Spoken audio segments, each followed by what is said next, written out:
હાલો મિત્રો, જો આપણે પાણી વારવાનું હાલે છે વાડીએ, બરોબર. હમણાં છે ને તમને એક વિડીયો મૂકું, તમને એમ થાય કે છે ને ખેડૂત નામે છે ને બધા છે ને લૂંટી જ લેવાના, મને જ એવું લાગે. અને ખેડૂત નામે છે ને બધા ભાજપમાં ગીરી જવાનું. ખેડૂત આમનામ રહેશે, ખેડૂત ઠેકાણે રહેશે ને બધા ભાજપમાં આમનામ છે ને ભાજપના છે ને આ એટલે ખેડૂત નામે આગળ લઈ લઈને ભાજપમાં કરવાના કોશિશ કરે. એટલે કોઈને આપણે છે ને હવામાન સમાચાર વાળા છે ને પરેશભાઈ ગોસ્વામી એની વાત કરવો વિડીયો છે એનો. હવે એ કે આમ આદમી પાર્ટી છે ને હા ગુંડાગર્દી જ કરે, એને જીતવું હોય ગમે એમ કરે, બરાબર. તમે મત બીજાને ગમીને દઈએ પણ આમ આદમીને ન દેતા, પરેશભાઈ ગોસ્વામી એમ કહે, બરાબર. ભાઈ પરેશભાઈ તમારે છે ને હવામાનમાં હાજી ધ્યાન દેવા. ખેડૂત બધા તમારા ભરોસે હવામાનનો નિયમા હોય, જ્યારે ઓલું બધું કરદાનું નહીં હોતું ત્યારે તમે છે ને આમ આદમી પાર્ટીમાં જ જોડાણા. ખેડૂતનું ઓલું હતું એમ કે નથી જોડાણા, એમાં આમ આદમીને હતા ને ખેડૂત હતા ને બધા એમાં તમે આમ આદમી ત્યારે સારી વાર લાગતી. તમે હે ને હમણાં આ 2-3 જણા હે ને આમ આદમી પાર્ટીમાં નીકળીને આવે જ નથી. તમે કામ જ એવું કરો, બધા શું કરો એ ખબર ન પડતી, શું હારતી. હવે તમારા આમ આદમી પાર્ટી વાળે શું આ વાંધો હોય શી ખબર, પૈસા ન દેતા હોય કોઈ શી ખબર. પણ તમે બધા આમ હરવી માથે ઠોક્યા કરો કંઈ. હવે એને એ તો હજી પાર્ટી નવી થાય હંધાને ખબર પડે. એના પાસે કાંઈ હોદ્દા એવા છે નહીં, હાલો તમને ખેડૂને કાંઈક દઈ દે, કાંઈ સહાય કરે, કાંઈ વયા વિના શું દે. સરકારમાં છે એને સહાય કરે તો કાં ખેડૂને જાણું માપ ન થયું. તમે શેલભાઈ 3 લાખ લગ્ન ક્યાં હતા, 3 લાખ લગ્ન કરી દે, કાં ન કરી દીધું. તમે કાંઈ એવું કામ કર્યું નથી. અને હવે હે ને તમે ખેડૂતને બીજી ન ચડાવો, બરાબર, કે આમાં મત દઈજો, આમ દઈજો, આ પાર્ટી ગુંડાવાળી છે, આમ છે, એ બધી હવે વાત જવા દો ભાઈ. તમે હે ને ખાલી એને હવામાન સમાચાર દીધા રાખો અને ખેડૂતના પ્રશ્નનો જવાબ દીધા રાખો, એટલો આપણે ઘણું. એટલે ખેડૂત મજા આવે. હું ખેડૂત ટાઈમે ધંધો કરી શકે અને તમારું સાંભળે રાખે, બરાબર, એટલે બધાને મજા આવે. હાવ તમે આમ આદમી જેવી હોય, કોંગ્રેસે જેવી હોય, અપક્ષ વાળા હોય એને હે ને સરકાર આમ કાંઈક વિરોધ કરવાનો જ હોય તો ચૂંટણી જીતે ને જીતે જ નહીં, હાથે ખબર જ હોય, બરાબર. તમે પેલા પરેશભાઈનો વિડીયો સાંભળો. જવાન જય કિસાન.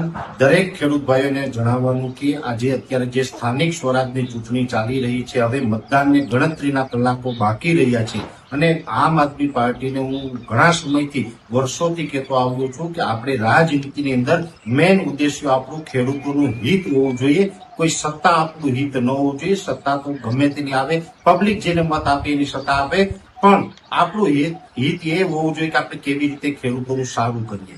પણ આ આમ આદમી પાર્ટી અત્યારે સત્તા માટે થઈને કોઈ પણ હદે જઈ રહી છે. તમામ માન મર્યાદાઓ છે કે નેવે મૂકીને પણ અમુક કૃત્ય કરી રહી છે. એક પ્રકારે આમ આદમી પાર્ટીને પણ નાટક મંડળી પાર્ટી હોય એવું ક્યાંય ને ક્યાંય કામ કરી રહી છે. એમાં પણ સૂત્રો દ્વારા મને અત્યારે જે અમુક મેસેજ મળ્યા છે એ મુજબ આ લોકો ગમે ત્યારે અમુક સ્ટન્ટ કરી શકે છે, જેની અંદર ખાસ કરીને અમુક જે સેન્ટરો છે એની અંદર આવા સ્ટન્ટ થવાની શક્યતાઓ છે.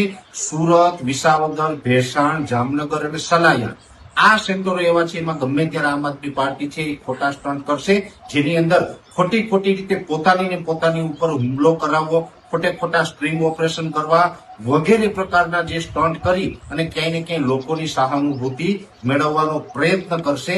એક વાત ચોક્કસ છે કે ભાઈ આપણે નાગરિક છે, જનતા છે ને લોકશાહી છે, તો લોકશાહીને ઢબે સત્યના માર્ગે ચાલવું જોઈએ. જો કે ઈમાનદારી અને સત્યની વાત છે એ આમ આદમી પાર્ટી ઘણા સમયથી કરે છે, પણ જે વાસ્તવિક રીતે જયારે ચૂંટણી મેદાનમાં ઉતરે છે ત્યારે જીતવા માટે તેની ઈમાનદારી અને સત્ય છે આ તમામ વસ્તુ છોડીને ક્યાંય ને ક્યાંય અન્ય રસ્તા ખોટા રસ્તા પકડે છે અને લોકોને ભ્રમિત કરે છે, લોકોને ગુમરાહ કરે છે. એટલે દરેક ખેડૂત ભાઈઓને મારે જણાવવાનું છે કે તમને જે સારા ઉમેદવાર લાગતા હોય મત આપજો, એમાં મને કોઈ વાંધો નથી, પણ ખાસ ધ્યાન રાખવાનું છે કે આવા બહેરૂપિયા ક્યાંક તમને ગુમરાહ કરીને, તમને ભ્રમિત કરીને તમારો કિંમતી અને પવિત્ર મત છે ન લઈ જાય અને તમારું ભવિષ્ય ન બગાડે, એ ખાસ દરેક ખેડૂત ભાઈઓએ નોંધ લેવાની છે.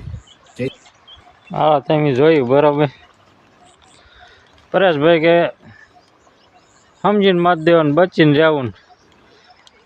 જો પરેશભાઈ, આપણા તો એવું કેવું છે કે જે પાર્ટી અપક્ષ હોય ને, સરકારમાં ન હોય ને, એ પાર્ટીને ગમે એ કાવતરા ઘડવા જ પડે, ગમે તે. બરાબર, ખેડૂતના ઘડ્યા તોય ભલે, અને ગમે નિસાઈડના ઘડ્યા તોય ભલે, થાંભલાના ઘડ્યા તોય ભલે, ને ગમે એ કાવતરા એને ઘડવા જ પડે જો ચૂંટણી જીતી હોય. અને તેને ખબર જ છે એમનામ કોઈ રાખે નહીં. અને તમે આ જો વિરોધ કરો તો તમને હે ને, તમે આ ટાઈપની વાત કરો એટલે તમને હે ને ભાજપમાં રાખે ને, ભાજપવાળા તમને રાખે નહીં. બરાબર, એટલે આમાં હે ને એવું તો હાલ્યા જ રાખે. અને તેને ખબર પડે.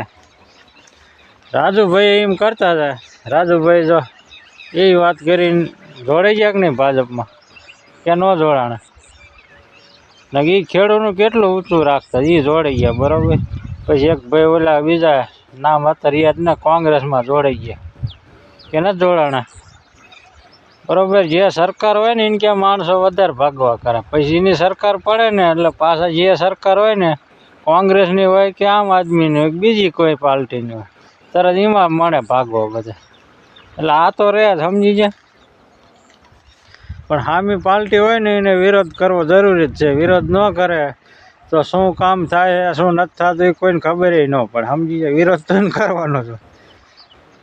આપણે એમ કહીએ સરકાર દેવાનું માપ નથી કરતી, એ વિરોધ આપણે કરી તો ખબર પડે ને. હિમનામીને ખબર પડે કે આ ખેડૂત દેણામ છે, વિરોધ તો કરવાનો ને ગમીને, કોકને જ કરવો જ પડે. બરાબર, ખેડૂત દેણામ કેટલા યુરિયાના ભાવ કેવા, યુરિયા મળે નહીં, DAPના ભાવ કેવા, હાંકવાના બિયારણના બધા કેવા થાય બધા. બરાબર, ખર્ચો બધાને કરવાનો જ હોય, અને બધાને ખર્ચાને ખેડૂતને ખબર જ હોય. ભાવ તમે ભીંડો લઈને જાઓ, અત્યારે હાલની જ વાત કરું, ક્યાંક 5 રૂપિયા આવે, ક્યાંક 10 રૂપિયા આવે કિલોનો ભાવ. અને વેચવાવાળા એનો એ ભીંડો 20 25 વેચે, 30 વેચે હાલો કિલોનો. તો ખેડૂતને જ મહેનત કરવાની, બધી કરવાની.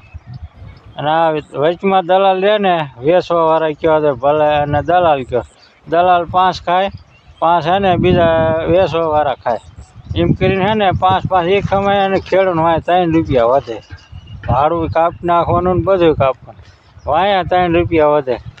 5 રૂપિયાનું જાય તો એમાં 3 કાંઈ ન વધે.